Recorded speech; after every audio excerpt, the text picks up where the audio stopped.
Janaki series present music by Sunil सागर।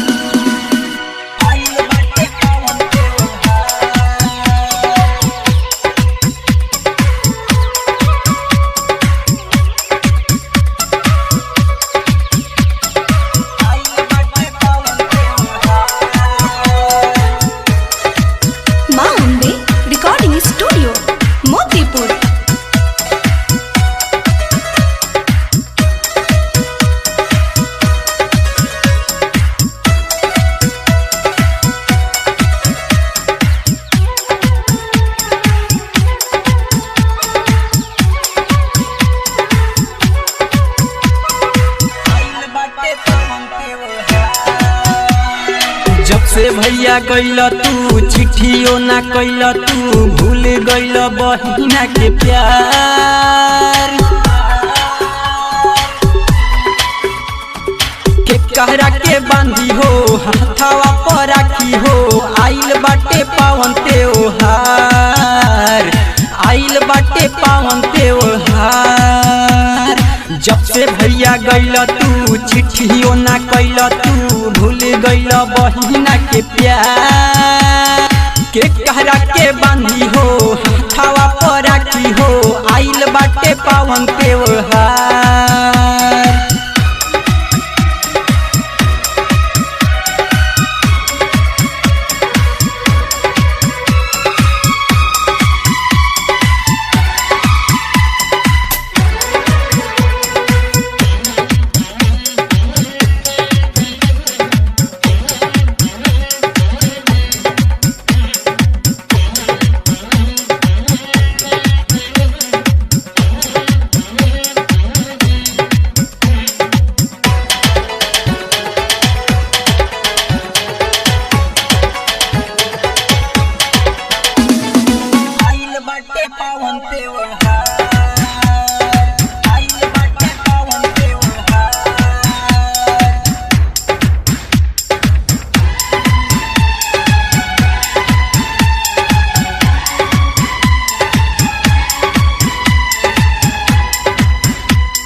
मोरे भैया तोर कलैया राखी बिना लागत होई सुना हो याद बहेना के नया इहे सोची बड़ा दुख होला हो।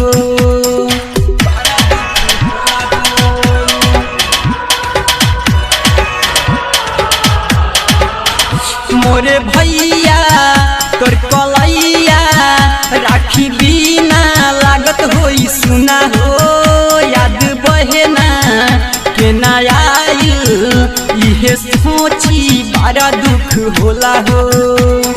रातों दिना रोई एको पल नाही सोई भाई करत बानी तोहर इंतजार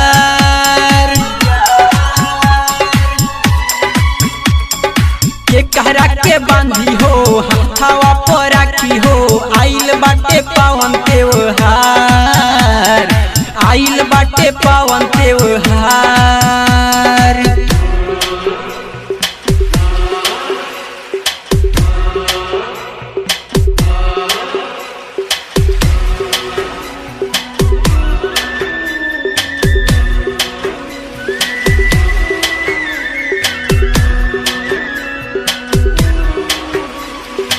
माँ अम्बे रिकॉर्डिंग स्टूडियो मोतीपुर।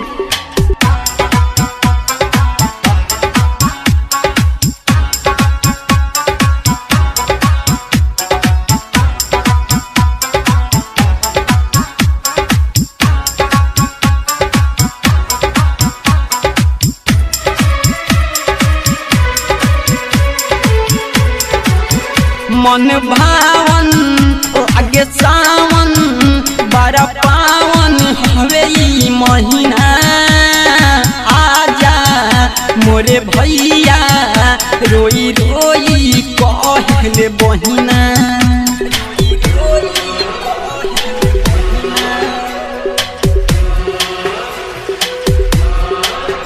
मन भावन लागे सावन बड़ा पावन हवे ई महीना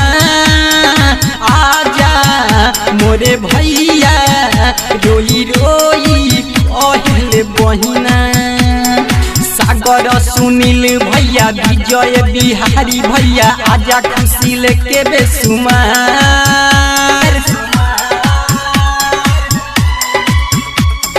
के कहरा के बांधी हो हथावा पर राखी हो आइल बाटे पावन त्योहार।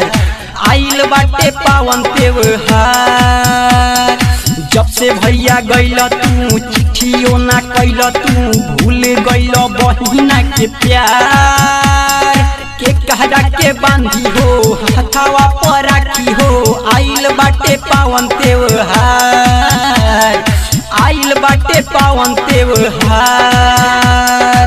जब से भैया गइल तू चिट्ठियों ना कैल तू भूल गइल बहिना के प्यार। के कहरा के बांधी हो हथावा पर राखी हो आइल बाटे पावन